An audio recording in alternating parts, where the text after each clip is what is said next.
Okay, welcome to the bonus round. This is some bonus content that we wanted to give you here with Kevin Palau.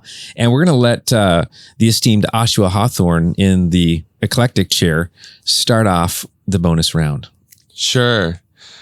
So, what are your comments on Portland hipster culture? And do you feel like having been here for so long, is that your native culture, or do you feel like an outsider? I'm a total poser because and called out anyone that actually lives in Portland. I mean, I'm a lifetime Beavertonian, and I like the suburbs. I like being able to park anywhere I want for free. So I love Portlandia, and it almost was just like watching a show about other people. So I love the churches. I love Bridgetown and Rose Church and Door of Hope and Mosaic and others that are in that core. And I love the fact that they're reaching those kind of people.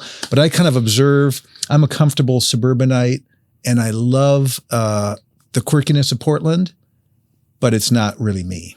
Yeah, so it's more of a tourist thing. You'll kind touristy of drive thing. over there. You might go to Voodoo experience Donuts and Powell's and a little bit and all that kind of stuff. But nobody would look at me and think this guy gets it. I know that. Yeah. How do you feel about all that, Oshua?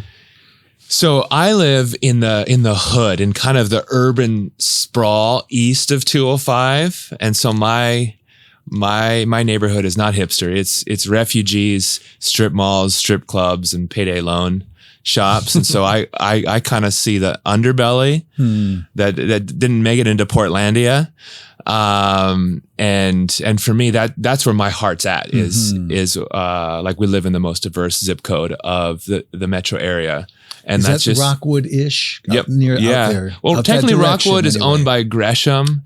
So, but we're in Rosewood. So that's Portland's most diverse zip code. And, but yeah, so that's more my world. I have to travel west to find some good food carts and to go to a good happy hour. So yeah, I'll at least kind of meet you halfway. Well, you're more legit than me for sure. I'd say that. Yeah, that's awesome. What's it like growing up in the home of a famous evangelist? As trite as it sounds, like because I didn't know anything else, it just felt totally normal. But then you get around more and you realize, like, wow, to some people he's a big deal. But growing up in the Portland area, that was kind of a blessing. Nobody at Sunset High School, nobody knew who Luis Palau was. So nobody treated me like anything different. We didn't grow up thinking of ourselves as a big deal at all. We went to Cedar Mill Bible Church our entire lives.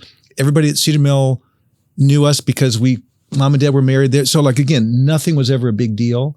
So that was, I think, super healthy. We were products of the Beaverton School District, went to the same church our whole lives. So the blessing was he really was the real deal. I mean, he was an amazing guy, not perfect, but wow, he loved the Lord every day that I knew him, and was so genuine and sharing the good news in big crowds and to anybody one-on-one. And he loved people. And so it was a huge privilege. And to travel and to meet so many people. I mean, I realize now a lot of what I do feels super easy and instinctive because of the way I was raised. And Dad loved the local church. Everything for Dad was about, our only legitimacy at the Palau Association is if we're serving the local church. So these things that I look back now and it's like, I just absorbed it, and things that people will say like, wow, how did you, I don't know. I guess I was raised that way. So it was a huge blessing. I honestly can't think of one downside. Wow. So one last question related to your dad. I still remember the group Zoom call. I think it was COVID, so it was done virtually. But it was like a celebration of his life. You were sharing with other church leaders about the impact that he had, how he died, and so the scriptures talk about remembering your leaders that have gone before you, remembering the outcome of their life, emulating that. What's like just one of the most significant takeaways of just the fruit of his faith and the impact of even maybe some of those last days? I would say the thing that immediately comes to my mind, because it's consistent with with the way he always was. When he got out of St. Vince, he'd never been overnight in a hospital his entire life. Wow. Even through all of his cancer, up until the last month of his life, he went in for a kind of a checkup, and they were like, they didn't like what they saw. And so one day became 5, 10. He was there like for almost 2 weeks. Only my mom could go in to see him because it was COVID kind of time. And you began hearing all of these stories coming out from Christian doctors, surgeons, of the impact he was having because of him just being himself and line out the door and him sharing his faith and with people at St. Vincent's. But even more than that was once he got out, he ended up having about 10 days at that point left. And he kind of knew that it was short. He wanted to spend an hour one-on-one with every one of the 12 grandkids, our 3 adult kids, my twin brother Keith, brother Andrew and his wife Wendy, and Steve. And it was amazing to see him just pouring into each of the grandkids, including those that aren't walking with the Lord. And to see my twin brother Keith's middle son, Thomas, totally came back to the Lord, hadn't been to church in 7 years, hasn't missed church since, plays the drums now at Cedar Mill, interned at Cedar Mill. I mean, that was just Dad. I mean, he really believed the good news was the good news for everybody. And he found his own ways to share it in those ways that he could. So here he is, like he's barely alive, and people at St. Vincent Hospital are hearing the good news, and his own grandkids are hearing the good news, and then he dies. So, way after he couldn't do what he loved to do, which was be in Central Park and preach to 50,000 people, or be in downtown Buenos Aires and preach to 100,000 people. He couldn't do that, and he still counted it a real joy to do those unsung things that nobody knew or cared about other than the people he was talking to.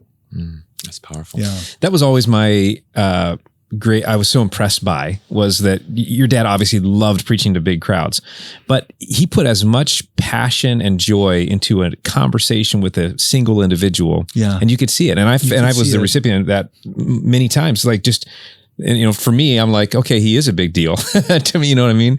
And, but he never acted like that. No, and he was just true. so focused on the one person. It was a beautiful thing. Yeah. Yeah. He didn't care about platforms. That's not 100% true. I mean, he had ambition, and he would be disappointed if certain things didn't go the way that he wanted, but he did avoid the pitfalls that have, taken down a lot of other leaders. Yeah. Yeah. Okay, my question for you is this: what do you think keeps pastors and church planters and city leaders from working together? I mean, I think it's more than anything else. I think it's insecurity. I think it's like a comparison. I think, at the heart, most of us are very insecure, and we mask it by coming across stronger and, subtle, humble bragging, whatever, that sort of stuff. Or it's the more stuff that looks more that way, which is like, I'm a nobody and nobody cares about me. But it's just like, if you don't believe that what you're doing matters, and believe that you're a beloved son, and it doesn't matter if your church is, 10 people that meet at a pub or 1,000 people, like, I'm confident and secure in who I am. Therefore, I'll work with anybody because what I'm doing matters. Or I matter no more than anyone. Yes, I have a fairly large church, but my security comes from being a beloved son or daughter. So to me, it's kind of those kind of things. You scrape it all away. People will throw out philosophical things or whatever, but to me, it always just comes down to who's secure and confident and just like wants everyone to succeed. Those are people that are like walking with the Lord, and their identity is really, really solid. And then it's kind of like, why wouldn't you work with other people? So to me, oftentimes it's that. It's like, I'm insecure. I feel bad about myself because this church took people from me, and well, that's all security kinds of issues. If we really believe that we're all part of the same movement, it shouldn't really make any difference. You want people to go somewhere, but none of those things should matter if our security was like really solid in where it should be. Then I think a lot of this stuff would kind of go away. Yeah. Wow. Ouch. If you're not convicted right now, you're not paying attention. I'm in the exact same boat. Yeah, I know. But every one of us. To me, I think what I've always seen you do is your scorecard is the whole city and the whole gospel, and I think that's the right scorecard for all of us. Yeah. It's great. Yeah. It makes it a lot easier to genuinely say like, oh, Cedar Mill Bible Church, where I'm on the elder team, it's like, oh, it hurts that we're down.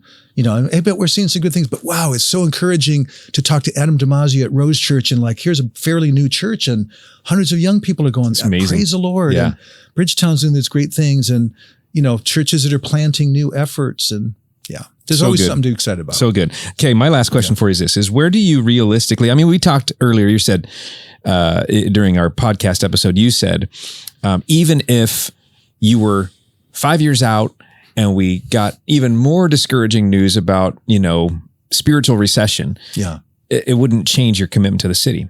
But where do you think we'll be in 20 years? Where do you think we'll be in 20 years as a city with the gospel?